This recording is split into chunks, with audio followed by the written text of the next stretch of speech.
안녕하세요 여러분, 2AP 매니저 제이입니다. 2AP에서 아주 인기가 많으신 이한 선생님을 모셔봤어요. 선생님 인사 한번 잠깐 부탁드려도 될까요? 네. 안녕하세요, 여러분. 현재 지금 2AP 학원에서 국제고, 외고, 그 다음에 중등내신, 고등내신 모의고사반을 담당하고 있는 이한이라고 합니다. 반갑습니다.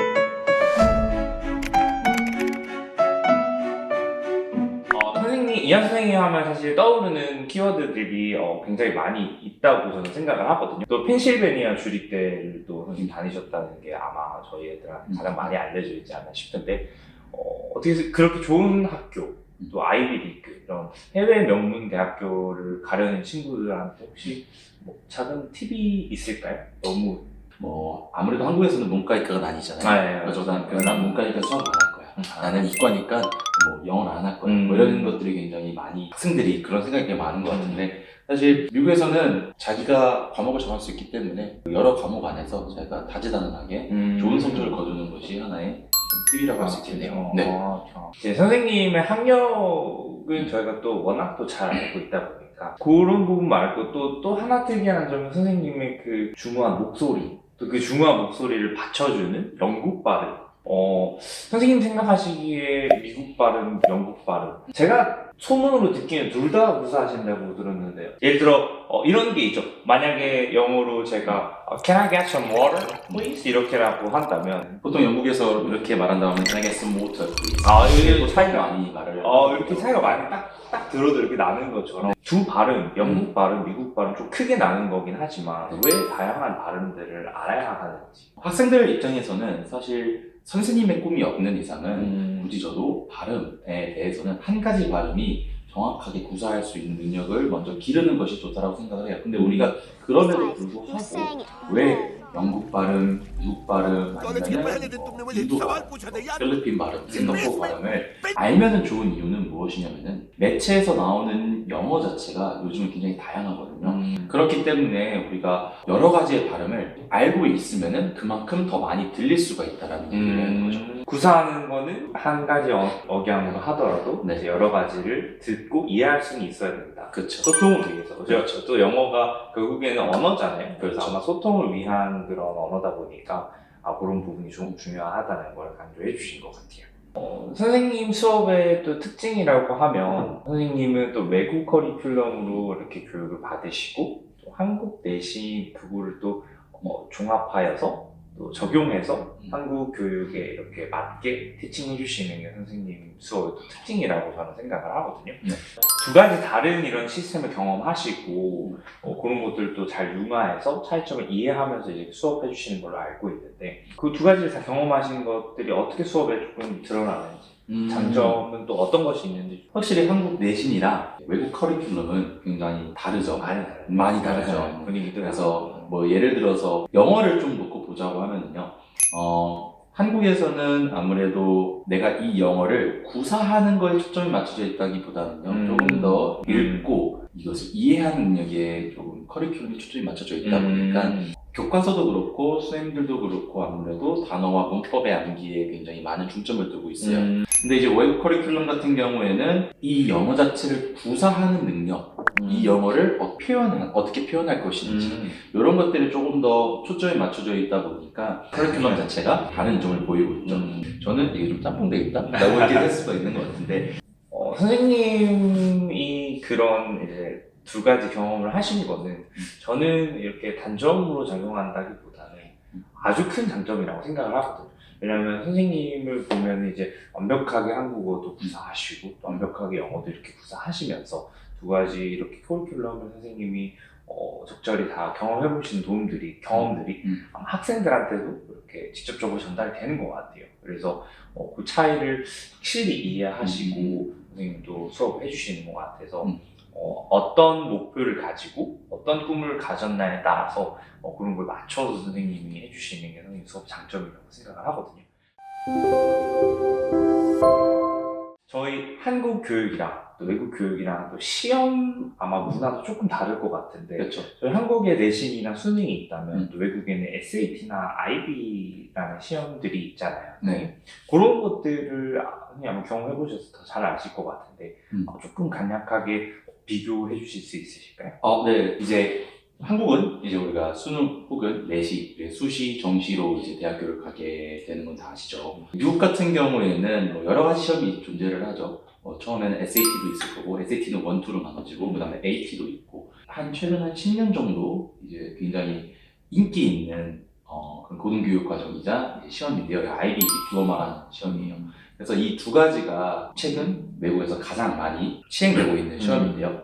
내신이나 아니면은 수능 이렇게 나와 있는 영어는요. 제가 예전에도 말했지만 우리 한국 커리큘럼 자체는 우리가 좀 맞추고 있는 초점이 있어요. 이 친구들이 학생들이 이 대학교에서 자기들이 이제 받는 논문, 저널, 학술지 이런 것들을 읽고 해석할 수 있는 능력이 있는가 없는가에 대한 것에 더 초점이 맞춰져 있고 이를 시험하는 시험이라고 한다면 SAT하고 IB 같은 경우에는 정말 영어를 문학으로서 배우거나 그 영어를 통해서 자기가 하고 싶은 말을 표현하는 방법에 대해서 좀 더 배우게 되는 게 차이점인 것 같고요. 또 시험도 다르고 시험의 개수도 다르고 그러니까 여러 부분이 굉장히 많이 차이가 나는 것 같아요. 또 SAT나 IB 같은 경우에는 그 라이팅 파트가 또 비중이 좀 꽤 크잖아요. 그렇죠. 아마 제 생각에는 이렇게 생각을 하면 저 쉬울 것 같아요. SAT나 IB를 같은 경우에는 저희 나라 국어 시험이라고 그쵸. 생각하면 조금 이해가 낫지 않을까 싶은데 이것도 아까 말했던 것처럼 모국어와 외국어의 좀 차이점이 아닌가 싶네요. 해외 시험이 이제 그렇다면 이제 저희 한국에서는 IB처럼 이렇게 한 번의 시험이 아니라 사실은 중학교 때부터 어느 정도 이렇게 베이스를 상당히 잡아야 되잖아요. 그래서 중학교 내신이랑 이제 고등학교 내신 이런 것들이 좀 차이가 있을 것 같은데 선생님 또 내신 부분을 또 워낙 또 많이 담당해 주시다 보니까 그런 부분도 아마 제일 잘 아실 것 같아요. 그 중고등학교 내신의 차이점이 조금 있을까요? 있죠. 당연히 있긴 한데 제가 말씀드렸던 것처럼 논문을 읽고 학술지를 읽고 저널을 읽는 것에 초점이 맞춰져 있다고 말씀을 드렸어요. 그렇죠? 이게 중학교 때는 그런 것들을 가르치는 것들이 이제 아무래도 학생들에게는 부담이 될 수 있죠. 그래서 이 중학교 때 커리큘럼은 뭐에 초점이 맞춰져 있냐면은 문법과 단어 암기와 그 다음에 지문을 분석하는 방법들 이런 것들의 좀 기본적인 기본기 측면이 네, 기본기 측면에 확실히 굉장히 베이스를 두고 있기 때문에 영어를 접했을 때 중학교 때 영어를 접하고 시험을 준비를 할 때 다 이렇게 느꼈거든요. 엄마 영어는 암기 과목이야. 그렇게 느낄 수밖에 없을 것 같아요. 왜냐하면 기본을 배우기 위해서는 이 기본이라는 것은 사실은 외워야 되는 부분이 굉장히 많은 파트를 이루고 있거든요. 근데 이제 그거에 반면에 고등학교에 올라가게 되면 애들이 당황하게 되는 거죠. 갑자기 나는 지금까지 영어를 문법과 그 단어 암기를 하고 있었는데 이제 고등학교 올라가니까 독해력에 대한 얘기가 나오기 시작하거든요. 그런 차이점을 생각하지 않고 영어는 그냥 단순히 암기 과목으로만 생각하고 고등학교 진입하게 된다면 중학교 때 영어를 잘하던 친구들도 영어 시험 성적을 잘 봤던 친구들도 당황스러울 수밖에 없겠네요.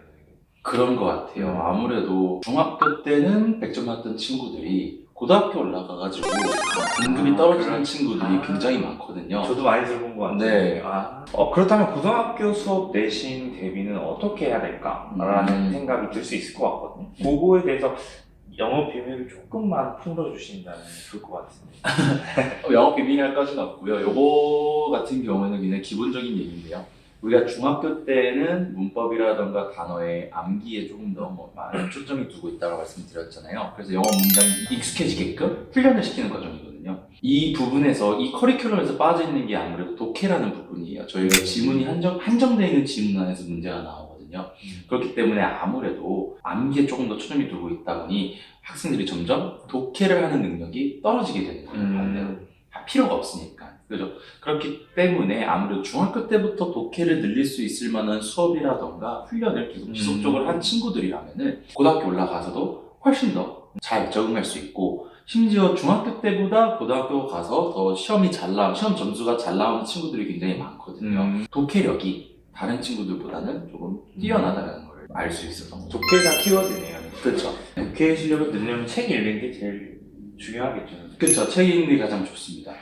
책이라는 게 굳이 영어 책일 필요는 없고요. 어차피 우리가 단어라던가 문법이라던가 아니면은 것들을 이러한 모든 영어적인 요소 같은 경우들은 교과서에서 하고 있고 그 다음에 학생들은 저랑도 하고 있고 그 다음에 저희 2AT 선생님이랑도 많이 접하고 있기 때문에 굳이 영어 책을 읽으실 필요는 없으시고요. 한국어 책이라던가 아니면은 뭐 심지어 그냥 에세이, 그 다음에 소설, 비문학 다 상관없거든요.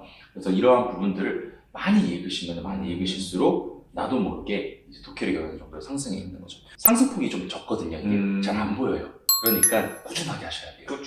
꾸준히 많은 다양한 서적을 읽는 게 중요하다는 그렇죠. 포인트겠네요. 네.